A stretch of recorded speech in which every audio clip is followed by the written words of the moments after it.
Hi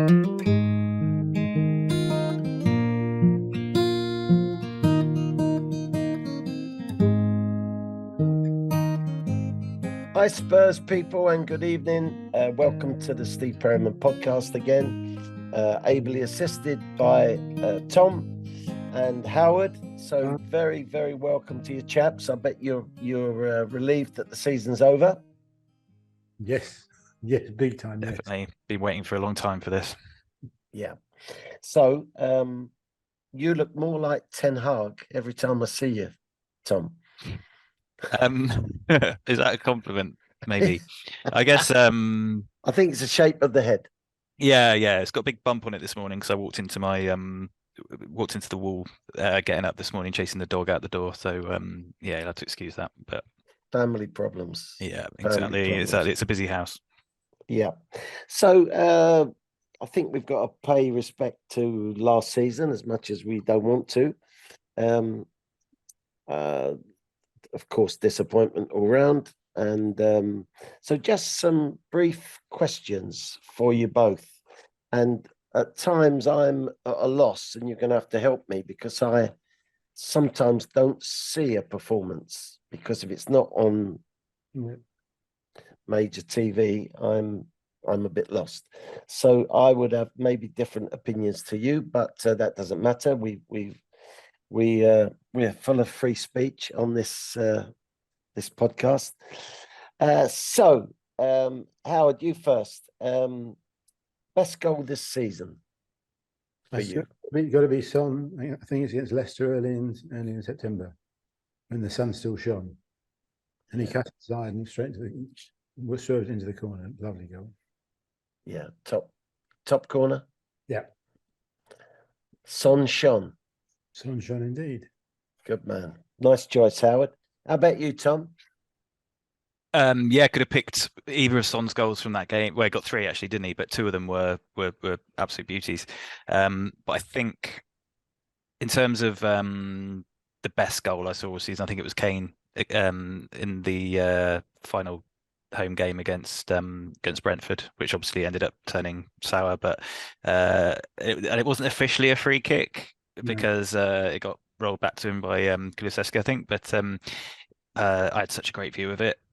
Bent it in the top corner absolutely perfectly, and I think just to see him kind of finally score a free kick, even though it wasn't officially a free kick, was a great moment. And I've loved watching that man this season. He's been the one thing that's kind of kept me coming back, really, to be honest. Yeah, there's something about a goal in the top corner, isn't there? Yeah, definitely.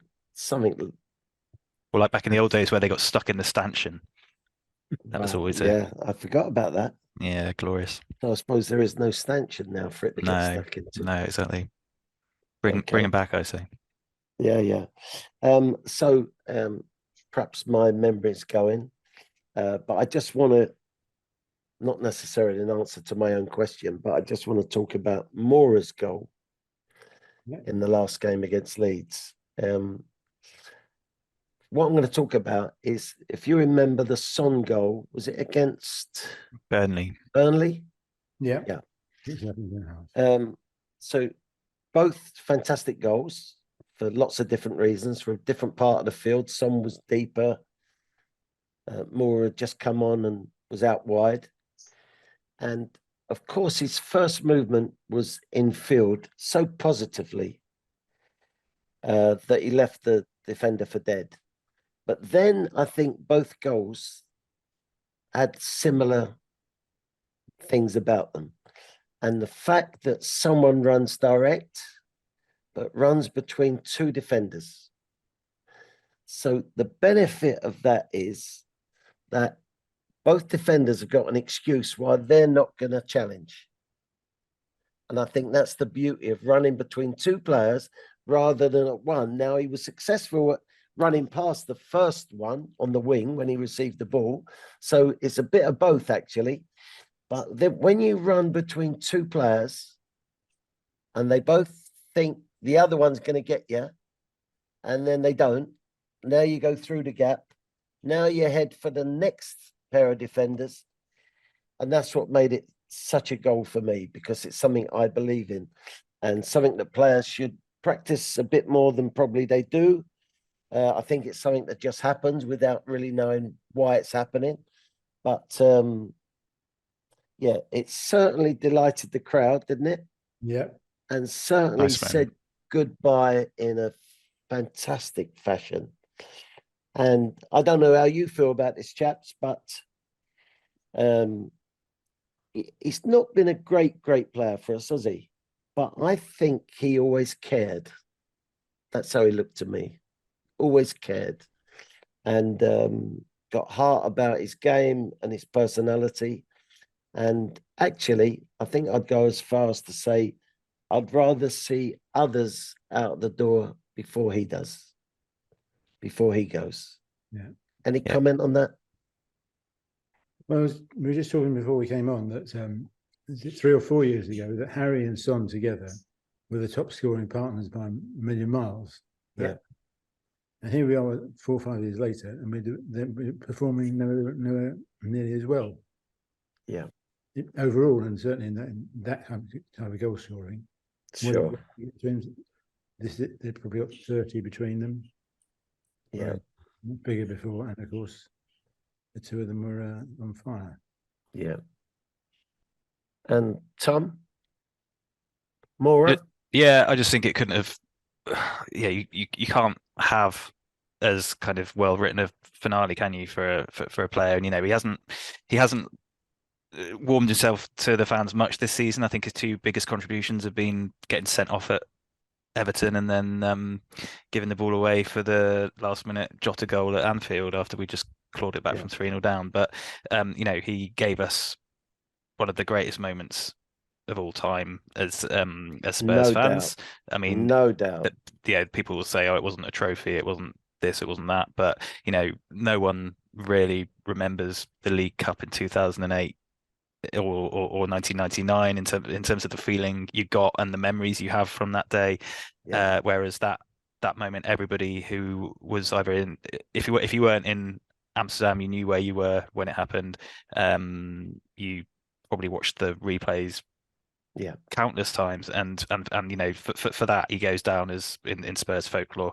And I think for him to get that goal, having not really contributed much else for the last year or two, was a really nice finale to his career, because like you say, he cares. He's always shown, like, by all accounts he gave quite a rousing speech to the under 21s. He's been playing with them at times this season, hopefully passing on some of his direct approach and positivity to that cohort. So he's someone who I think goes with good wishes from most, if not all of us, I'd say. From the Steve Perryman Podcast, we send him our best wishes and thank you, Moura. So I'm sure that's not the answer to this question, and fairly obviously, but best player in our ranks. It's impossible to be one player, isn't it? There's only the one. There is only one. There's only one. Harry. Yeah. How many goals was it? 30? 30 in the end, yeah. Yeah. Where would we be without those 30 goals? Fourth side. Good to think. And you agree, Tom, Harry? Yeah, absolutely. And I think I still don't think he gets the credit he deserves. I think he's a phenomenon, and I think that we should be singing his name at the crowd at the lane a lot more than we do. And I think it's only when he's gone that I think we'll realise that we've been watching one of the greatest Spurs players of all time, week in, week out, and he's come from our academy, and he's just incredible at everything he does. What's the latest rumours? Is he going or is he staying? I think he stays. I think he stays one more year. I just don't think Levy's going to sell him to Man United, and unless he kicks up a stink, which I don't think he will. Famous last words, but I don't think he will. I think we've got him for another year, and then if he goes on a free next year, the world's his oyster. No one can blame him for that. I don't think anyone can argue with that. No, exactly. Just hope he goes abroad if he does, because he's what is he, 45 goals to go to get Shearer's record. So if he can have a 45 goal season with us, and then he won't feel the need to hopefully join another English club, and he can go and win some trophies in Germany or Spain. Yeah. And Easy. I've mapped it all out for him. you think his 30 goals are clouded somewhat by the Haaland total? No, not at all. Not In at all. terms of the quality of the team and the number of goals they scored. I mean, obviously Harry's scored a bigger percentage of our goals than Haaland has, I'm assuming. Yeah, and his goals have got more points. They've meant more. You know, Haaland's obviously an absolutely ridiculous player, but he's certainly scored a lot of goals in games which City were cantering to win anyway, just because they're Man City, whereas Harry has just scored. You know, I think I can't remember how many points it is, but it's a big proportion of points that his goals have actually been directly responsible for us getting. So, do you like Haaland, Howard? How can you not like him? I mean, I just think it's really a shame. A year ago, I was saying this, that City are buying him at a bargain because they've already done the deal. Yeah. And he's clearly capable of scoring 30, 40, 50 goals a season without too much effort. He doesn't touch the ball that often. He doesn't, that's right. Yeah. You've got the rest of the Man City team, all of which is class in every position. And poor old Haaland, what can you do? But the only thing that I see that's possible is that he's not going to do it every week ongoing. He might get an injury here or there. And when he's not scoring, what else does he do? Yeah. Harry looks like he's over his particular injury run of games, doesn't he? Yeah. That's looks like it's been solved, but and it was a constant threat for us every time he put a pair of boots on. We thought he was going to get kicked. So the thing is about Harry, we don't know when he goes down whether he's injured or not. There is a bit of doubt there. So stop giving us all worries, Harry, please. And I met Haaland's father last week at the Football Writers Player of the Year do. Obviously, Haaland was the winner, and his father was over in support of his son. So obviously, a very proud father, and I think with a couple of others, looks after all his activities off the field, maybe on the field as well. So, but it was good to see him, and yeah. So, best team performance, Tom. You could probably count on one hand the amount of really good team performances that we've had this season. I think it's been we played in fits and starts.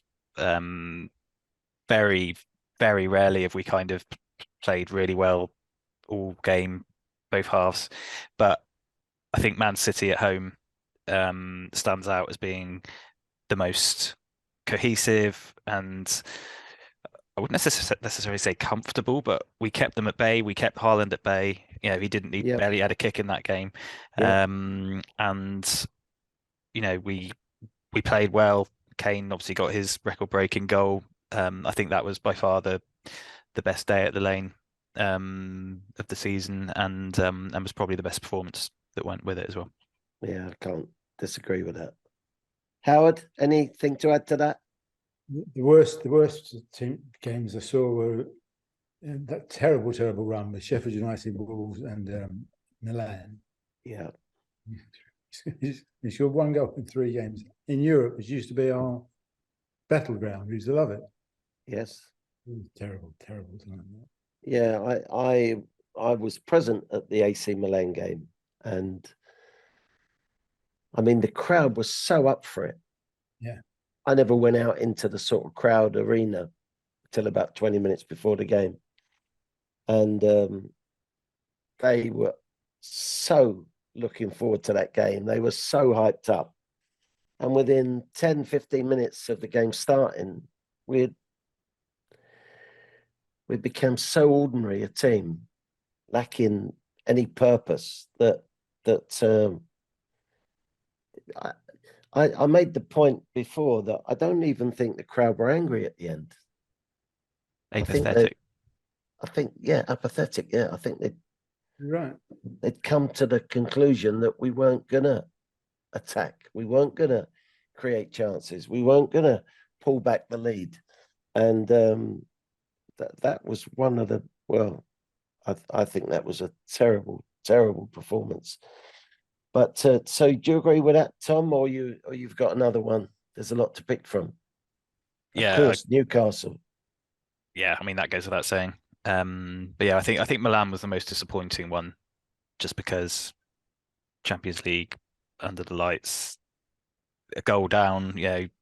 Traditionally we take it to the opposition in those circumstances, and pick things up early and let them know they're in a game. But we just didn't lay a glove on them all game, and I think that was the point where I just thought, this isn't working.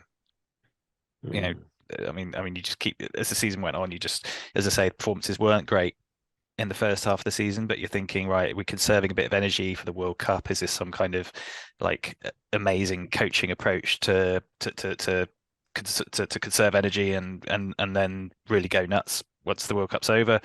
And I think the Milan game was the one which showed that we're just very average, very not players not up for a very important game in an atmosphere that was that was really good to begin with, and unfortunately what we saw on the pitch quickly killed it. Yeah, shame. Player that surprised you the most, the biggest surprise, for good or bad, Howard? I'm trying to think that one. Okay, let's go to Tom. I think Royale has made a real recovery from where he was, from getting booed off. Was it against Leeds? I can't quite remember, but there was one game he was booed off, and it felt very uncomfortable.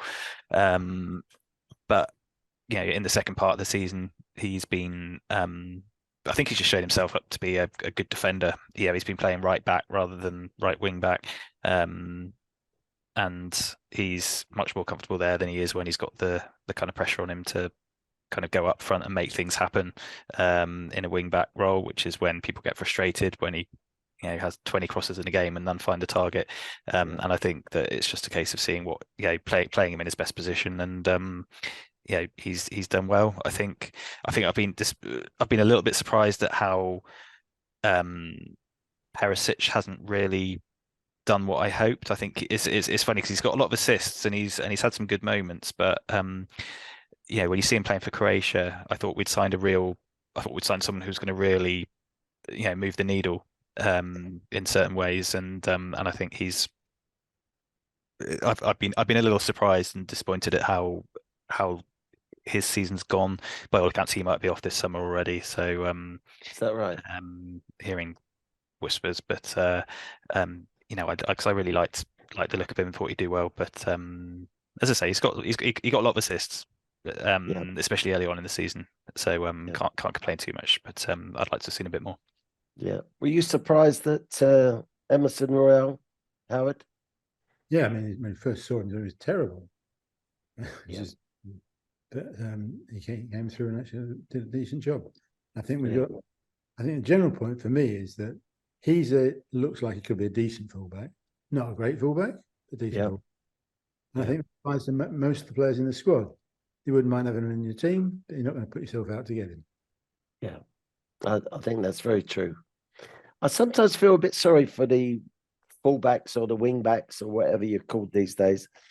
I don't know that they've got too much movement in the box in terms of a target. Now, that's sounding stupid because Harry's one of the best strikers in the league.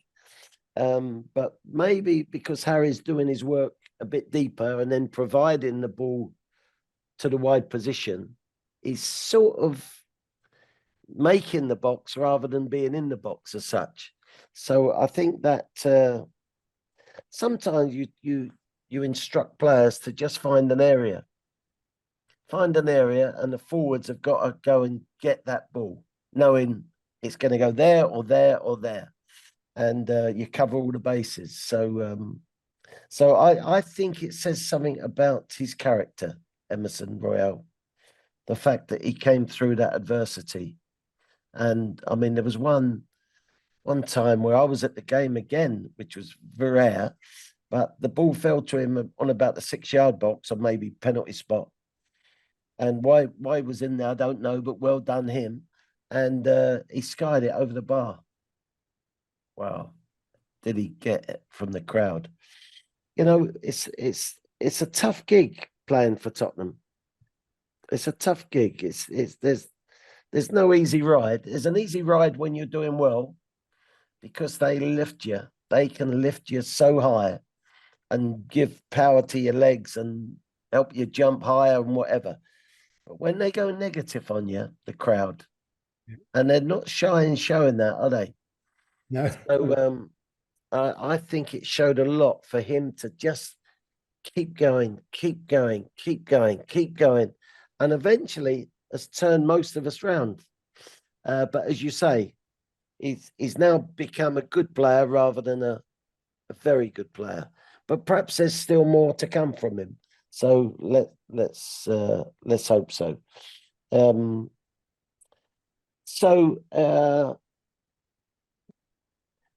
going to ask you some questions. Did you feel entertained this season? Once. The Leeds game? Okay, twice. Leicester and Leeds. That Leicester second half was, yeah, that was probably the most entertaining. But even the Leeds game, though, I mean, I think that was the one where Emerson got booed off, and I remember there was a lot of, like, before Bentancur took the game by the scruff of the neck towards the end of the match. I remember it being, even that for 4-3, it was still dull football, not really looking like we were getting anywhere, and it took, as I say, Bentancur to really kind of wake up in that second half to make anything happen. But it's when you think about the entertaining football, even in recent years under under Harry Redknapp, for example, And Poch. and Poch, we had good, but even Poch had really good players. Redknapp didn't necessarily have the best players, but he still had them, like Salasso Kotu and co kind of playing, in a swashbuckling, enterprising way, and forward thinking. Yeah, exactly. And we've forward moving, forward passing. I found this season, it's been I've been. They say never let the football ruin a good day out of the football. I've enjoyed going to Spurs this season to see friends. I've gone there in hope that we might see some good football. Something, but very rarely have we actually kind of been entertained during a game. And I think at the moment, all I want from my next manager is someone who's going to make you feel like you're going to see some good stuff when you go to Spurs. And then if we could start winning on top of that as well, then great. But first and foremost, I just want to see some good football again. Yeah. So I feel a bit of a cheat asking this because when I go to Tottenham, I don't pay. Do you think that I'm saying we're getting value for money in terms of the effort shown? Will I pay for these tickets? You want to ask me that question? Have you bought your tickets for next year, Howard?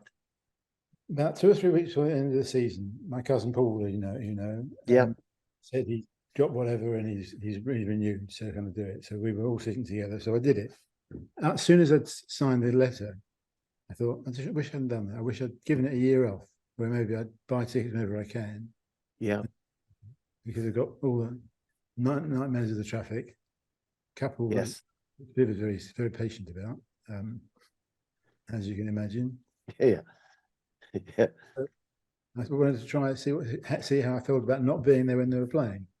But I wasn't strong enough to do it. I'm a weak man. What can I tell you? Yeah. Can I assume that none of us were looking forward to the next game, and therefore we're happy the season's over?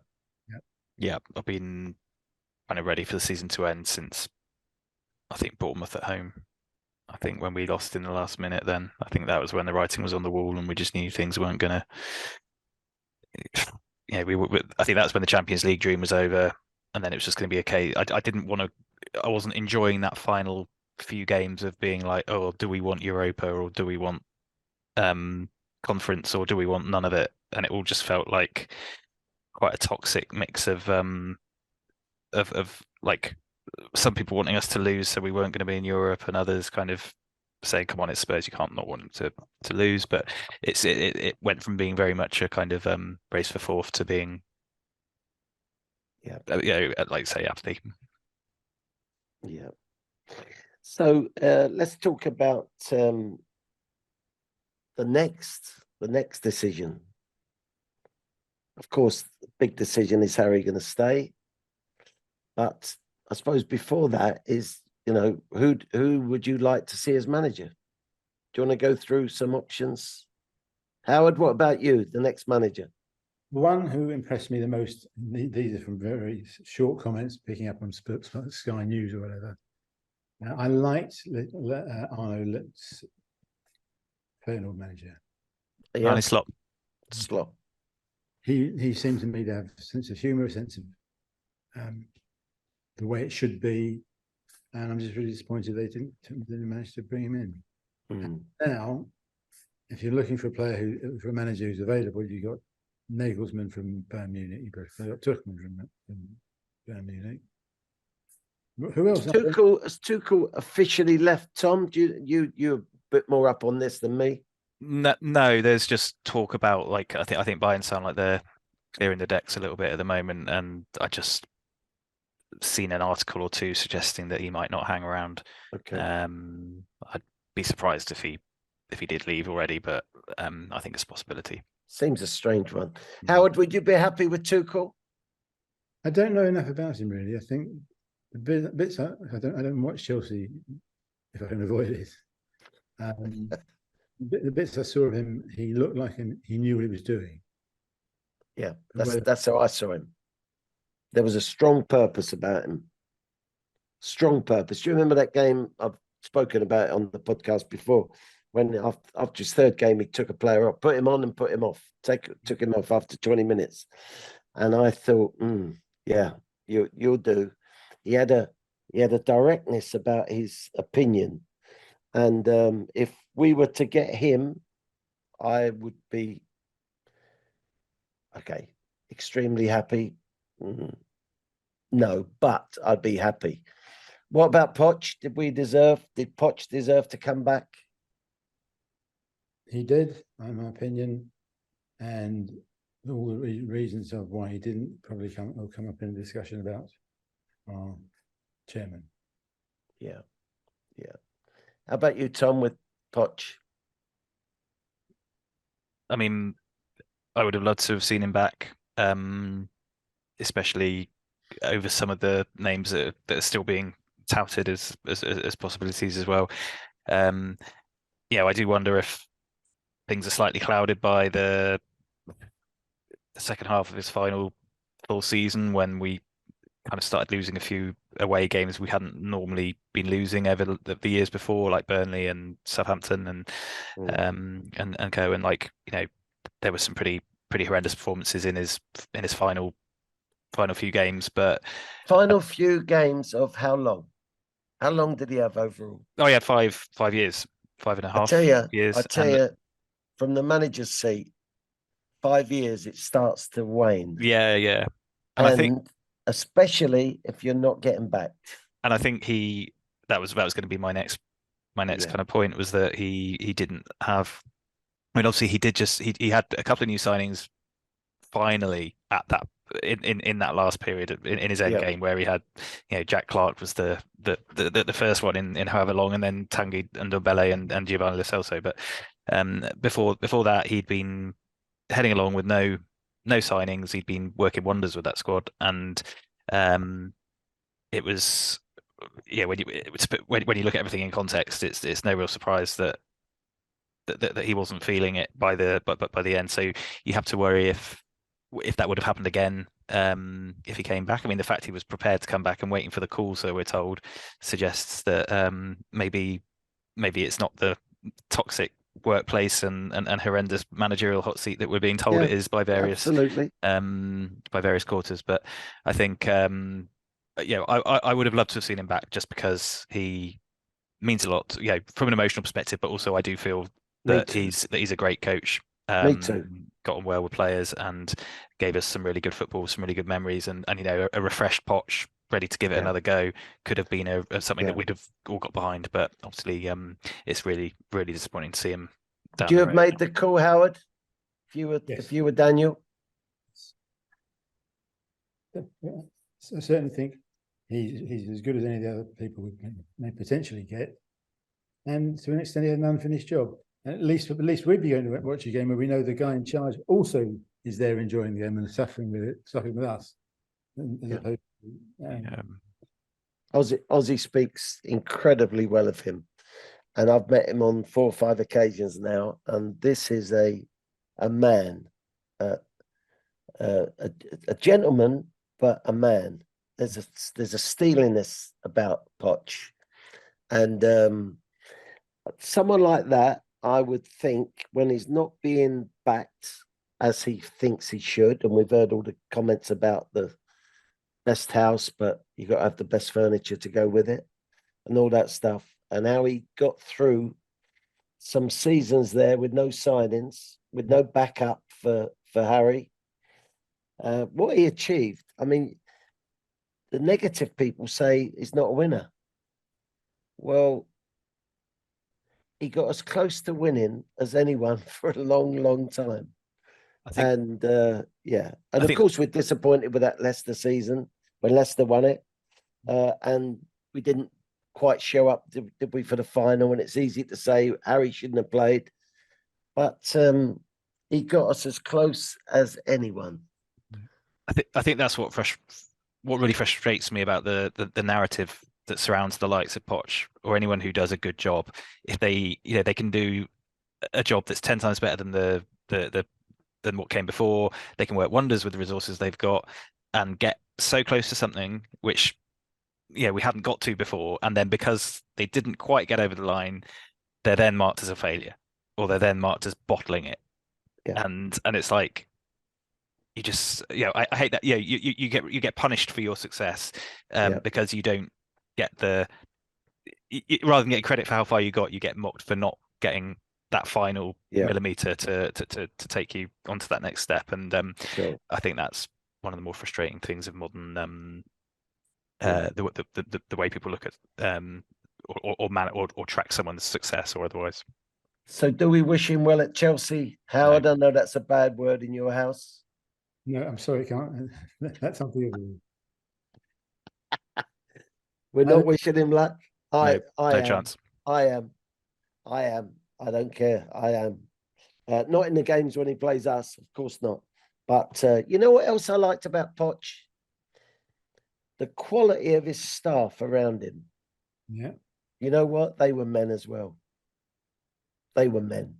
Jesus Perez and I think when you're dealing with a group of players that are, probably millionaires earning a fortune, you got to find the key to their game. And a lot of it is keeping them on their toes. And I think he had a group of people that were keeping them on their toes. Of course, we could point at Dele Alli, and he went down a different route. I understand that. But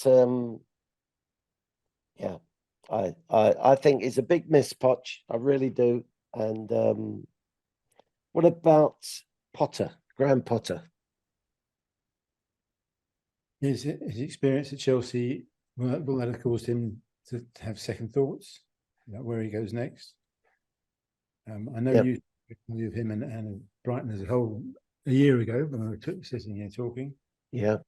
Everything you said came true. They were a very, very good side, Brighton. Very exciting to watch. But you can't help thinking it won't last because they've got to get rid of all their players because that's the way life is. Yeah. Tom? I like Potter. I've always, since he came back to England, and I like the way he talks. I like his approach. I wouldn't be disappointed to see him at Spurs. I wouldn't. And I think before we got Nuno, when he was in the frame, then I think I was quite keen on the idea then, and I wouldn't let a poor period at Chelsea cloud my opinion of someone. And you just look at the way Brighton.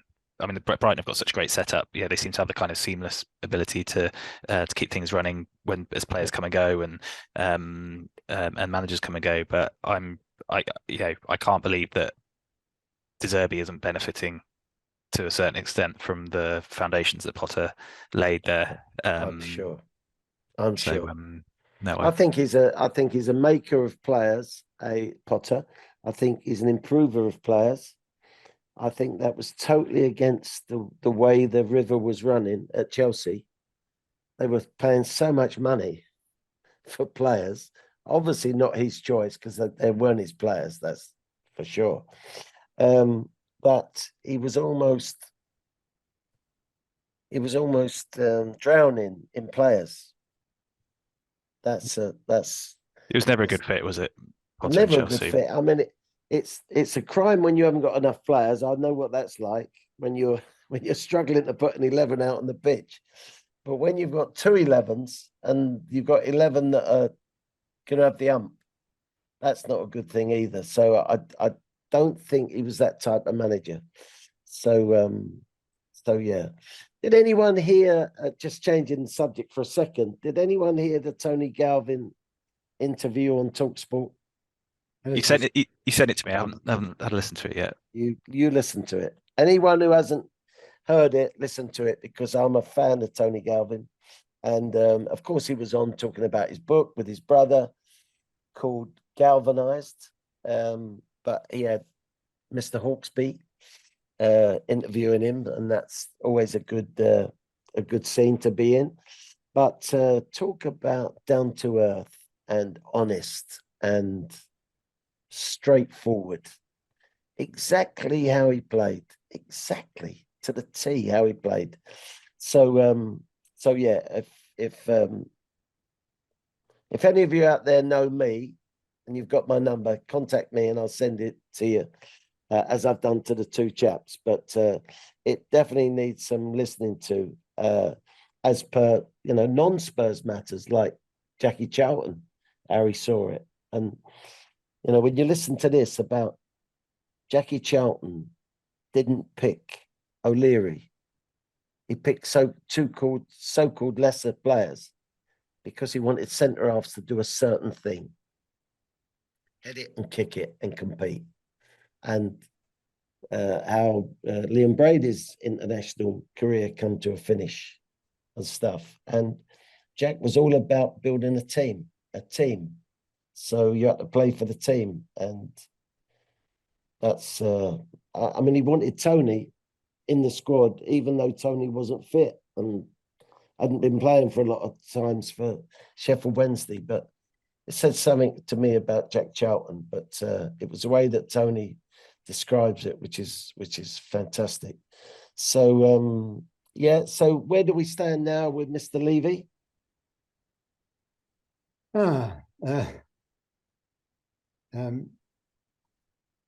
You bought season tickets, Howard, so you're supporting him. I renewed yesterday. I held out to the last minute just to show him. You wicked sod. A friend of mine calls him Emperor Nero Levy. Yeah, that'll do. Yeah. Fiddles while our club is burning. That was the point that was being made to me.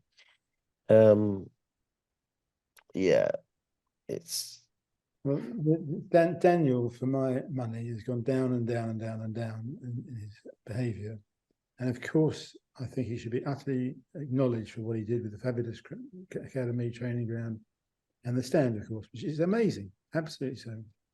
But none of those play football, and therefore, yeah, I think that's it. I think since the new stadium was obviously the peak, because it came at a time when we were playing well. We were heading to the Champions League final. We kind of there's a delay to it opening, but then the atmosphere when that first came back was against Crystal Palace was incredible, and I think he was on a crest of a wave at that point. But since then, the football decisions have been abysmal.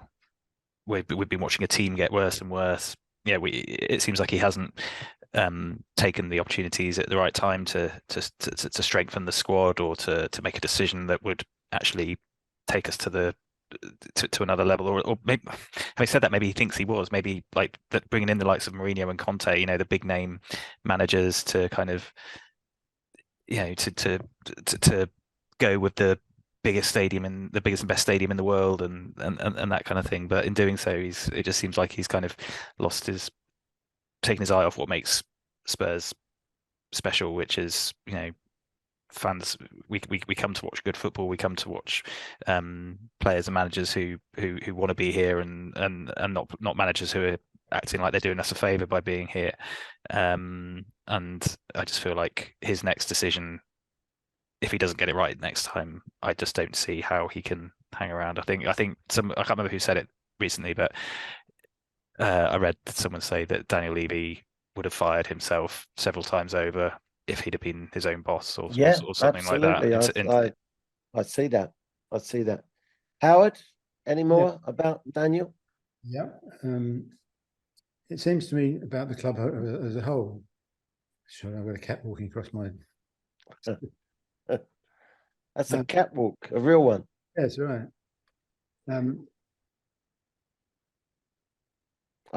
While you're looking, Howard, I'm just going to read something out that I wanted to put out and decided not to.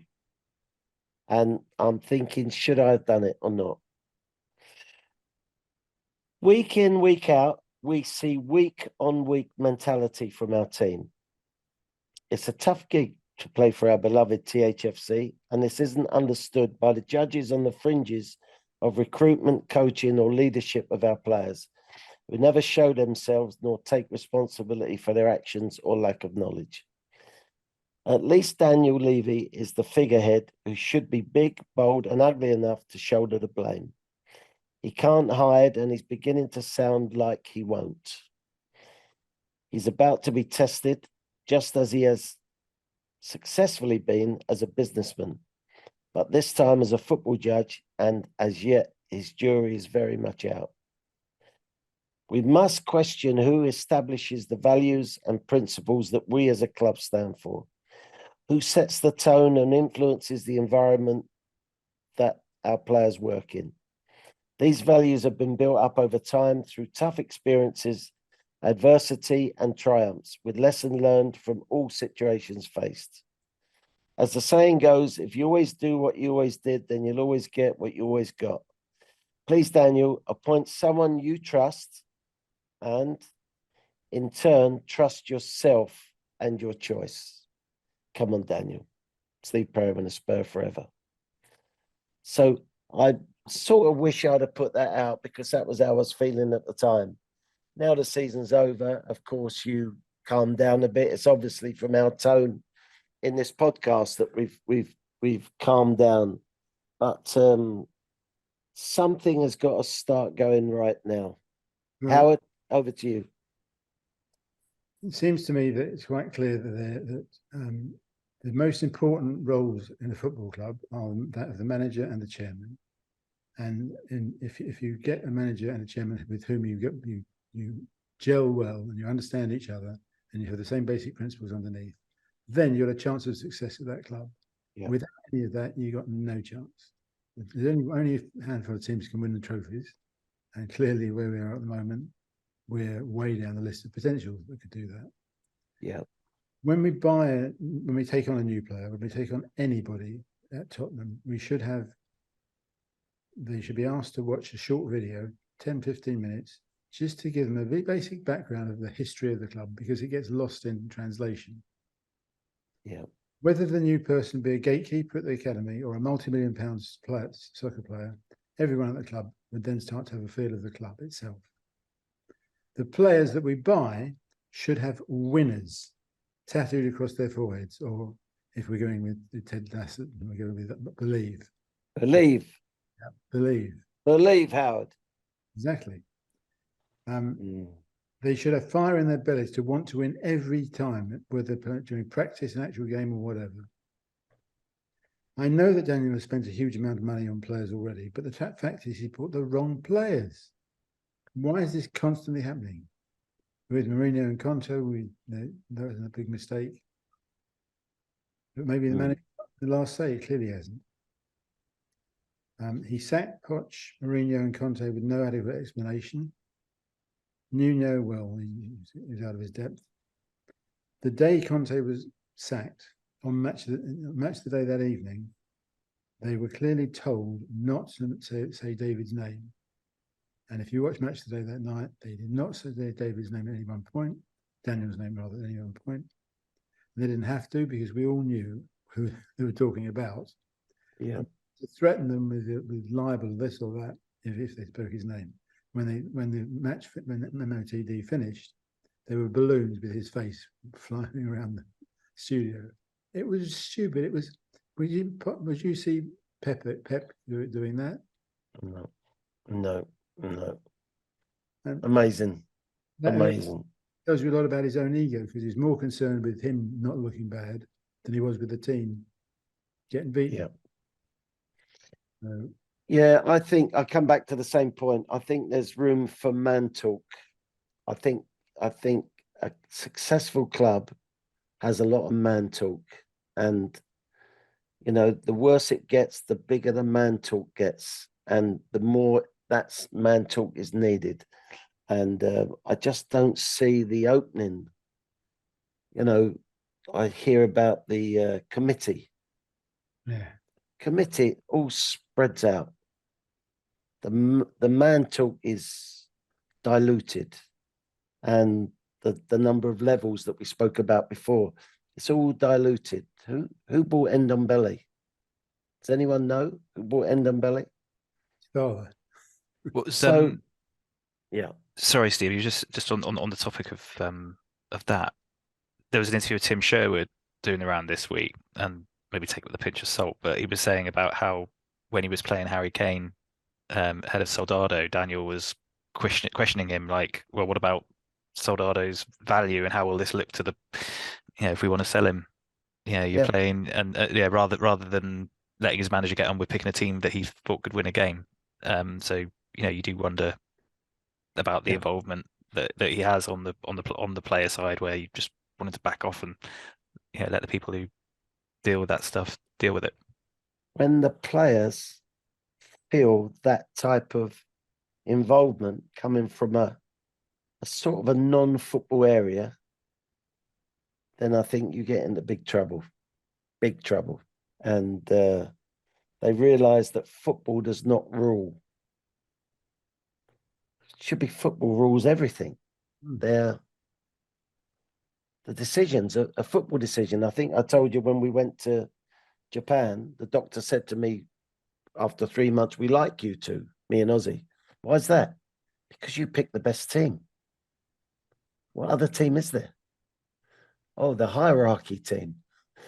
That player, 29 years of age, went to that same university as this 22-year-old. He can't play in front of him to others. You picked the 22-year-old. Well, exactly. We're trying to pick the best team to win games. Your club, like every club, it's the lifeblood of the game, winning football matches. We don't want to pick the oldest player because there's some type of unwritten rule that he's going to play. And the same applies to Tottenham Hotspur. I don't care if you pay 65 million. If a youngster, homegrown, deserves to play in front of him, that's what you do because of a result. And who can make that decision? The manager that's got his eyes on the young players. And I wonder about that sometimes. I got the feeling Poch's eyes were on the youth, the ones coming up. Yeah. But Mourinho, maybe. Conte, I didn't get that feeling. So, I wonder how our youth workers are feeling these days. And the young players, how do they feel? I understand that we've lost a couple of good young players on the strength of what I've just said. But yeah. So enough's enough. I've mentioned Tony Galvin on Talk Sports, so get a chance, listen to it.